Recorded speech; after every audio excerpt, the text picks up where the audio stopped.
America में रह रहे एक एनआरआई ने कैसे पूरी की पूरी गोदी मीडिया को जबरदस्त तरीके से रगड़ा क्या दोस्तों, ये समझ लीजिए सबका नाम ले लेकर उन्हें कोसा। दोस्तों अभी डांडिया, आप इनको सोशल मीडिया में काफी सुनते होंगे, काफी एक्टिव रहते हैं, ये अमेरिका में रहते हैं और लगातार सोशल मीडिया के जरिए मोदी सरकार के अलग अलग मुद्दों पर आलोचना करते रहते हैं। और जाहिर तौर पर अगर आप मोदी सरकार की आलोचना कर रहे हैं तो बाय डिफॉल्ट आप गोदी मीडिया के आलोचक बन जाते हैं। गोदी मीडिया से आप सवाल पूछना शुरू कर देते हैं क्योंकि दोनों एक ही हैं, मोदी मीडिया, गोदी मीडिया, बोथ आर सेम। तो हुआ ये दोस्तों कि पूरी की पूरी जो मीडिया है, so called main stream media, Modi media, गोदी मीडिया, इसके समझ में नहीं आ रहा है कि करे तो करे क्या, जाए तो जाए कहाँ। मतलब दोस्तों मोदी के साथ जो अमेरिका ने कर दिया ना, या फिर ट्रंप ने राष्ट्रपति बनने के बाद जिस तरह का सलूक भारतीयों के साथ किया है, प्लेन ने उनको भिजवाकर, हथकड़ियाँ उनके डालकर और उसके बाद उसकी वीडियो जारी करके, इसको गोदी मीडिया किसी भी हाल में पचा नहीं पा रहा है। मतलब कोई भी अंधभक्त कुछ भी बोल सकता है, लेकिन इस वीडियो का कोई जस्टिफिकेशन नहीं। Nobody can justify this कि बहुत अच्छा किया। अब अगर कोई इस वीडियो को भी कहता है कि बहुत अच्छा किया तो फिर उनके लिए क्या ही किया जाए। लेकिन जाहिर तौर पर मीडिया के लिए एक बहुत अजीब सी स्थिति है कि इसको कैसे आप सही ठहराएं। इसीलिए सुधीर चौधरी जैसे लोगों को भी अब सामने आना पड़ा है। सुधीर चौधरी के कल के शो में बताया गया कि क्या क्या जुल्मों सितम इन लोगों पर ढाए गए उस प्लेन में, जिसमें इनको हाथ में हथकड़ियां, पैर में बेड़ियां बांधकर लाया गया भारत। हालांकि सुधीर चौधरी जब अपने सोशल मीडिया में अपने ही शो का ये वीडियो शेयर कर रहे थे तो मेरी नज़र सुधीर चौधरी के इस फोटो पे गई जो उन्होंने अपने सोशल मीडिया एक्स में पिन किया हुआ है। पिन किया हुआ मतलब अगर आप किसी की प्रोफाइल क्लिक करते हैं तो अगर आप चाहते हैं कोई एक पोस्ट आप सबसे ज़्यादा प्रमोट करें, चाहे वो आपकी पुरानी पोस्ट क्यों ना हो, तो आप उसे पिन कर सकते हैं। तो सुधीर चौधरी ने अपनी ये वाली फ़ोटो पिन की हुई है जिसमें वो जिसको आप सबसे पावरफुल सेल्फी मानते हैं वो, क्योंकि इसमें नरेंद्र मोदी भी हैं, ट्रंप भी हैं। भाई ये तब की बात है जब ट्रंप भारत आए थे, तब से लेकर अब तक सुधीर चौधरी ने इस फोटो को अपने पूरे की पूरे गैलरी में, सोशल मीडिया एक्स की गैलरी में सबसे इंपॉर्टेंट माना और अभी तक इसको पिन करके रखा है। तो मैं ये जानना चाहती हूँ सुधीर चौधरी से कि जब कल उन्होंने भारत के नागरिकों को बेड़ियों में देखा होगा, वो वीडियो देखी होगी जो अमेरिका के ट्रंप के अधिकारी ने शेयर की है। यही नहीं, उस अधिकारी ने भारतीयों के लिए एलियन शब्द का इस्तेमाल किया। मतलब भारतीयों को उस अधिकारी ने इंसान भी नहीं माना, एलियन शब्द का इस्तेमाल किया। तब भी सुधीर चौधरी के लिए ये फोटो इतनी इंपॉर्टेंट है। मतलब ये जो ऑब्सेशन है ना गोरों को लेकर, खासतौर पर अमेरिका को लेकर, वहां के राष्ट्रपति को लेकर, मतलब ये ऑब्सेशन हमारे देश के जनता में, मीडिया के बड़े बड़े लोगों में कितने अंदर तक है सोचिए।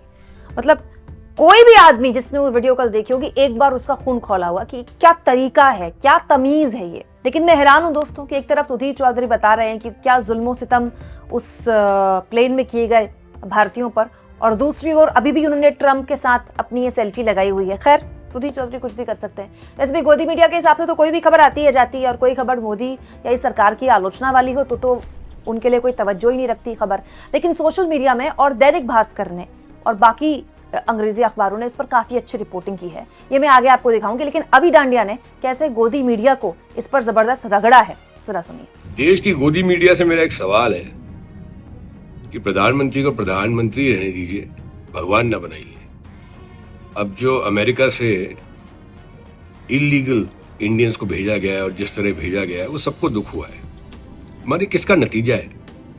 आप कभी डेटा चेक करिए कि 2014 के बाद कितने लोग डंकी के रूट से अमेरिका में घुसे, कनाडा में घुसे, ब्रिटेन में घुसे हुए हैं। एक बात बताओ यार मुझे, जितने भी गोदी मीडिया के पत्रकार हैं, चाहे वो अमीश हो, चाहे सुधीर हो, चाहे रूबिका हो, चाहे कोई भी हो इनमें से, अगर आपके घर में अनइनवाइटेड कोई गेस्ट आ जाए तो आपको कैसा लगेगा? चलिए एक बार आ भी गया, आपने एक दिन रख लिया, 2 दिन रख दिया, उसके बाद तो आप उसको बोलोगे ना भाई पधारो तुम्हारे देश, और नहीं जाए तो फिर आप क्या करोगे? पुलिस बुलाओगे, उसको निकलवाओगे, जिसको कहते हैं एविक्शन ऑर्डर कराओगे। और सबसे बड़ी बात यह है कि जो लीगली यहाँ पे रह रहे हैं, जो सो कॉल्ड बीजेपी सपोर्टर्स, मैंने तो उनका कोई ट्वीट नहीं देखा, कोई वीडियो नहीं देखा जो उन लोगों ने इसके खिलाफ आवाज उठाई हो। वो सिर्फ एयरपोर्ट पे पहुंचते हैं नारे लगाने के लिए। अभी आ जाएंगे, आप देख लीजिएगा, यहाँ पे प्रधानमंत्री आ रहे 13 तारीख को, ये फिर से एयरपोर्ट पे वही तमाशा करेंगे। ये ढोल पीटने से कुछ नहीं होता है। अगर देश की रिस्पेक्ट होती है ना, तो उनके सिटीजन्स की रिस्पेक्ट सबसे पहले होनी चाहिए। For example American all over the world, कि आप किसी भी अमेरिकन को दुनिया में किसी भी कोने में छू के दिखाइए और यूएस गवर्नमेंट कैसे एक्शन में आती है, फिर आप देखिएगा, चाहे वो अमीर हो गरीब अमेरिकन हो, इससे कुछ लेना देना नहीं है। अगर आपने उसको छू भी दिया तो फिर यूएस गवर्नमेंट क्या हशर करती है, इससे पता लगता है सुपर पावर की ताकत। जब तक सिटीजन नहीं सुपर होते हैं ना, जब तक देश सुपर पावर नहीं बन सकता। हम जैसे बहुत हैं जो यहाँ पे लीगली रह रहे हैं, ठीक है, हमें भी दुख हुआ इस चीज का, मगर आप लोगों ने इतनी बड़ी दरार बना दी है देश में कि अगर हम बोलना भी चाहें इनके हक में तो हमें बोलने का मन नहीं करता, क्योंकि ये दरार आप ही ने बनाई है, ठीक है, जहां देश को आपने दो में डिवाइड करा, पॉलिटिकल आइडियोलॉजी में डिवाइड करा। अब तो शंकराचार्य भी डिवाइड हो गए हैं देश में, सनातन धर्म भी डिवाइड हो गया है देश में। पहले देखा था क्या 2014 से पहले आपने? तो दुख होता है हमारे को, हमारे देश के लोग कुत्ते बिल्लियों की तरह कार्गो एयरक्राफ्ट में उनको डाल के भेजा जा रहा है। मेरे को एक चीज और पूछनी है, जब यूक्रेन से स्टूडेंट्स आए थे, याद है आपको? तब वहां पे जब स्टूडेंट लैंड होते थे तो कोई ना कोई कैबिनेट मिनिस्टर जाता था और भारत माता के नारे लगवाता था प्लेन लैंड होने से पहले, और उसका बहुत बड़ा एक कह दिया जाता था, यहां तक बोला गया था कि वॉर रुकवा दी पापा। याद है आप लोगों ने कि वॉर रुकवा दी पापा ने, कि वहां से अपने स्टूडेंट्स को निकाला जाए। अभी क्या हुआ? तो ढोल इतना ही पीटिए जब तक कान ना फटे। जब कान फटने लग जाते हैं ना तो ढोल की आवाज अच्छी नहीं लगती। ये गोदी मीडिया वालों को बोल रहा हूं मैं, जितने भी अमीर, सुधीर, रूबिका, नविका, स्मिता और जितने भी है ये, Aman Chopra, Sushant, stop doing this, live in reality.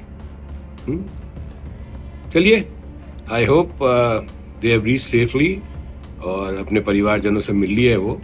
बाकी बहुत इंडियंस रहते हैं लीगली और भारत का झंडा तिरंगा को ऊपर उठाए हुए हैं, आज से नहीं 50 साल ऊपर से।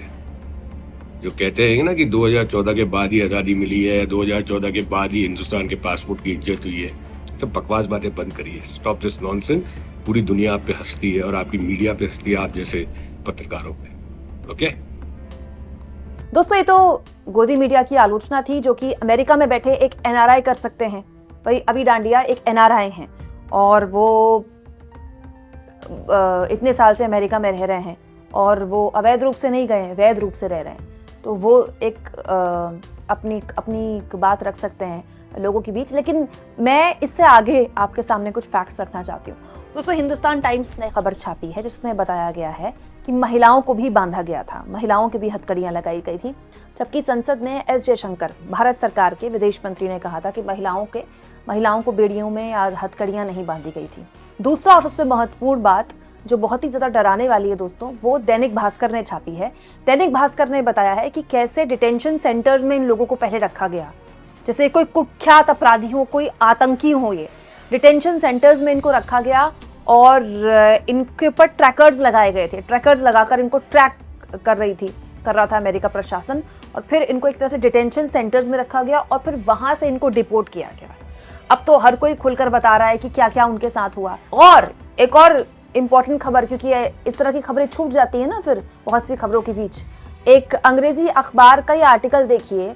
इन्हीं लोगों में से एक महिला डिपोर्ट हुई है जिन्होंने बताया है कि वो अवैध रूप से अमेरिका में जाने के लिए उन्होंने 1 करोड़ रुपए खर्च किए हैं, और ये महिला गुजरात से हैं। दोस्तों, ये वही गुजरात है जिसके मॉडल को दिखाकर मोदी जी राष्ट्रीय राजनीति के फलक में पहुंचे, और वहां की एक महिला ने 1 करोड़ रुपए खर्च किए हैं। 1 करोड़ बहुत ज्यादा होता है दोस्तों। 1 करोड़ में तो एनसीआर में आपको एक शानदार घर मिल जाएगा।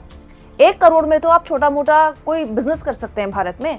मतलब 1 करोड़ रुपए खर्च करने वाला आदमी, वो भी अवैध तरीके से जाने के लिए, कोई नॉर्मल आदमी नहीं हो सकता है उसने अपनी जमीन जायदाद गिरवी रखी हो, लेकिन 1 करोड़ मतलब कोई गरीब आदमी या मिडिल क्लास सोच भी नहीं सकता अवैध रूप से जाने के लिए, खर्च करने के लिए, और वो भी गुजरात से।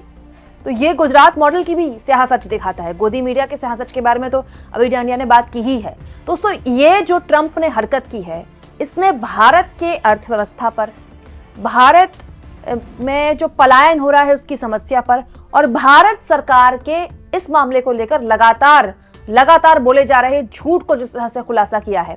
आप इस मुद्दे पर क्या सोचते हैं? कमेंट बॉक्स में जरूर लिखें, और जितना हो सके चैनल को शेयर करें, सब्सक्राइब करें, और थैंक्स और ज्वाइन के ऑप्शन से अगर आप चाहें तो कुछ आर्थिक मदद भी चैनल की जरूर करें।